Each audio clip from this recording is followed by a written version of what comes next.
Setelah analisis yang cermat, tampaknya tempat yang paling mungkin untuk menyembunyikan anggota sekte tubuh yang kuat adalah sekte Naga Langit, sekte Proud Sword, atau sekte Snowdon.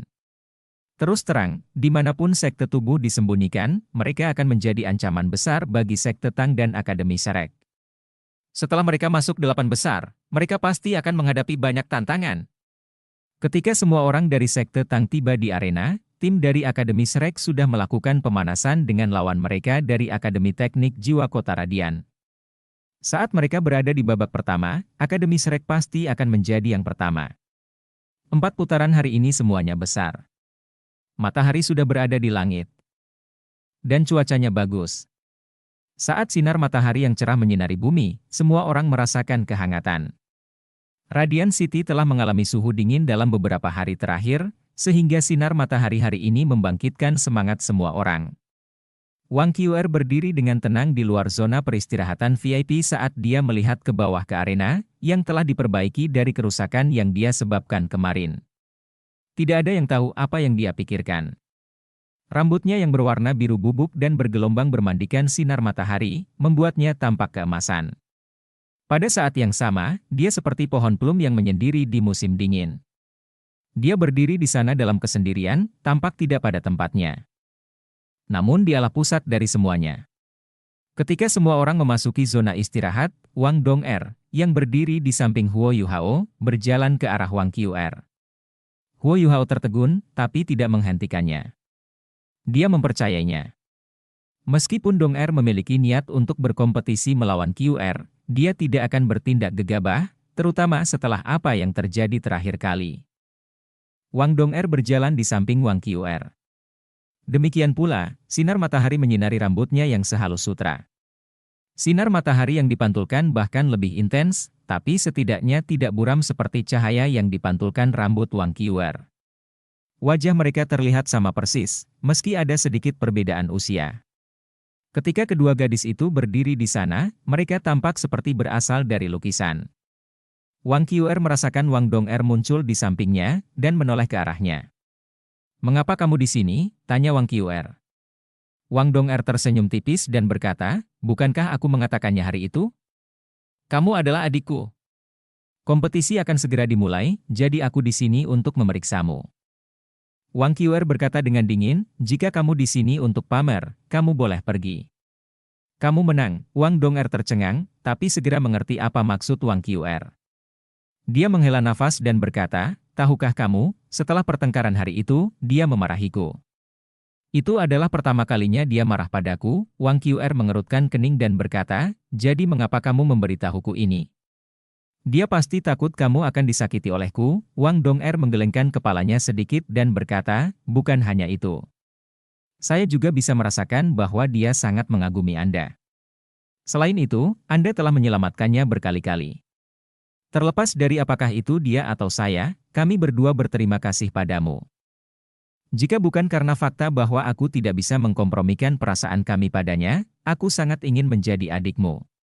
Aku sangat menghormatimu, kamu boleh pergi," kata Wang Qr, ekspresi wajahnya berubah menjadi lebih dingin.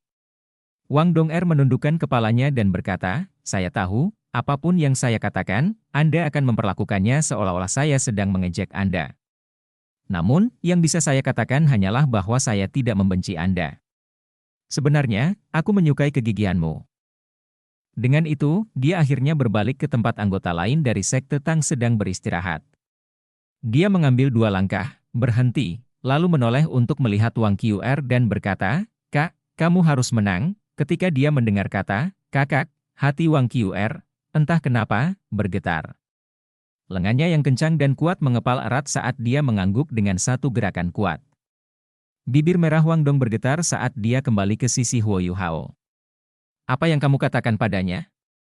Huo Yuhao bertanya padanya dengan rasa ingin tahu. Wang Dong'er berkata dengan sedikit malu-malu, "Ini adalah masalah di antara kita para wanita, jadi mengapa kamu bertanya?" Huo Yuhao tampak tak berdaya. Su Sanshi, yang duduk di sebelahnya, terkekeh, "Yuhao, kamu semakin mirip denganku. Bagaimana rasanya memiliki istri yang begitu tegas?" Huo Yuhao memelototinya dan berkata, "Kakak ketiga, setidaknya aku punya istri untuk menjagaku, Apakah kakak Nanan benar-benar, istri Mu? Susanshi menoleh untuk melihat Jiang Nanan saat dia membuat gerakan mencium padanya. Jiang Nanan berpura-pura tidak melihatnya, tetapi malah mencoba membuat penyelenggara turnamen menyiapkan minuman untuk mereka, dengan rela tidak menyadarinya.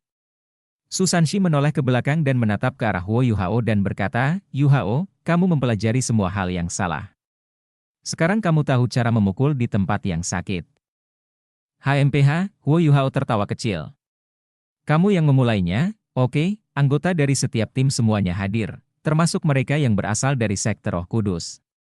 Mereka masih tetap misterius seperti biasanya, mengenakan jubah hitam. Tangya duduk di depan, mencerminkan posisi pentingnya dalam sekte tersebut. Di belakang tim berdiri wanita yang menurut Wo Yuhao familiar. Dia tampaknya adalah guru yang bertanggung jawab. Namun, harimau kalajengking Douluo Zhangpeng tidak ditemukan. Dia tidak bersama tim sekte Roh Kudus. Sekte Snowdon telah tiba lebih awal. Weina dan Yusue duduk di depan tim, berbicara dengan nada rendah, sementara yang lain diam di belakang mereka. Mereka semua tampak sangat waspada, dan kadang-kadang melirik ke arah sekte Tang. Peserta di ruang tunggu jauh lebih sedikit dibandingkan sebelumnya. Namun suasana masih sangat mencekam, apalagi hari ini setiap tim harus bertanding. Rasanya udara bisa terbakar kapan saja. Di podium utama, Pangeran Bupati Sutianran telah tiba sejak lama. Jusi duduk di sampingnya sambil memberinya secangkir teh harum. Sutianran minum dari cangkirnya, menatap Hallmaster dari Illustrious Virtue Hall dan bertanya, "Hallmaster Hongchen, bagaimana kabar cucu dan cucumu?" Jing Hongchen menjawab dengan tenang, "Terima kasih atas perhatian Anda, Yang Mulia. Terima kasih kepada tabib istana yang Anda kirimkan, kondisi mereka telah stabil. Namun, karena luka mereka tidak ringan, mereka memerlukan setidaknya 1 tahun untuk pulih sepenuhnya." Su Tianran menghela nafas pelan dan berkata, "Selama tidak ada efek samping, tidak apa-apa. Keduanya adalah pilar kekaisaran. Bantu aku memberitahu Xiao Hongchen dan Meng Hongchen bahwa kekalahan ini tidak berarti apa-apa. Bagaimanapun, kekalahan adalah ibu dari kesuksesan. Karena mereka sekarang memiliki pengalaman kekalahan yang menyakitkan, ini akan membantu mereka berjalan di jalur yang lebih benar di masa depan. Beritahu mereka bahwa ini dari saya pribadi. Saya yakin suatu hari nanti mereka akan mampu mengalahkan kesuksesan." Grup dari Akademi Shrek, terima kasih, Yang Mulia. Jing Hongchen tampak lelah setelah 2 hari ini. Kekalahan tim Sun Moon Imperial Soul Engineering Academy telah memberikan banyak tekanan padanya. Banyak pejabat lain telah mengajukan keluhan terhadapnya. Itu adalah penghinaan besar bagi kekaisaran bagi mereka untuk tidak dapat melewati kualifikasi. Selanjutnya, Xiao Hongchen dan Meng Hongchen terluka parah. Jika bukan karena fakta bahwa Sutianran telah mengirim satu-satunya Douluo berjudul tipe penyembuhan dari Kekaisaran Sun Moon untuk merawat mereka, luka Xiao Hongchen mungkin berakibat fatal, dan Meng Hongchen bisa lumpuh secara permanen. Hanya dengan dukungan kuat Sutianran, Jing Hongchen mampu mempertahankan posisinya. Namun, dia mengerti bahwa tidak ada makan siang gratis di dunia ini. Setelah kejadian ini, dia dengan mantap berada di orbit putra mahkota. Dia sekarang tidak punya pilihan selain melayaninya dengan setia di masa depan. Dia mengerti betapa kuatnya Sutianran, dan jelas tentang ambisi putra mahkota. Sementara dia masih memiliki keraguan di dalam hatinya, dia sekarang tidak punya pilihan selain percaya dengan teguh padanya. Hallmaster Hongchen, menurutmu apakah Radiant Academy bisa mengalahkan Shrek? Kompetisi pertama akan segera dimulai, dan Sutianran secara alami sangat bersemangat. Dia sangat tertarik dengan prospek menyaksikan pertarungan sengit seperti itu. Jing Hongchen berkata, "Meskipun menurutku kita tidak harus terlalu menekankan kekuatan musuh kita, dan melemahkan diri kita sendiri, aku harus mengatakan bahwa Akademi Radian tidak sebaik Akademi Kekaisaran. Sementara tim dari Shrek tidak terlalu kuat. Wang Qr terlalu sulit untuk dikalahkan. Kita semua melihat apa yang terjadi hari itu. Wang Qr menggunakan seluruh kekuatannya di akhir, yang mendekati kekuatan jiwa Douluo bercincin 8.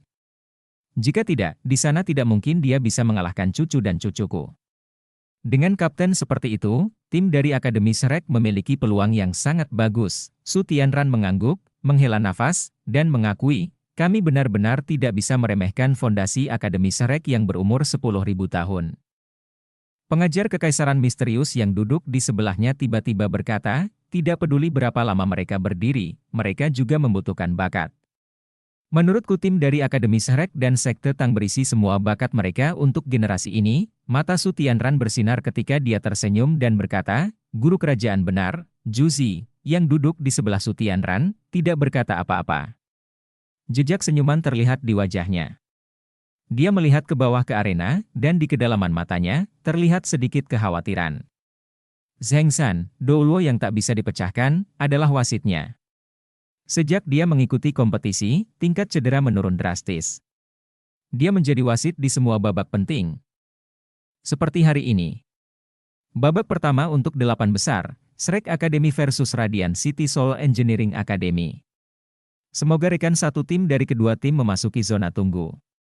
Pesaing pertama untuk babak eliminasi individu dari kedua tim, silakan datang ke arena. Di pihak Shrek ada 7 orang.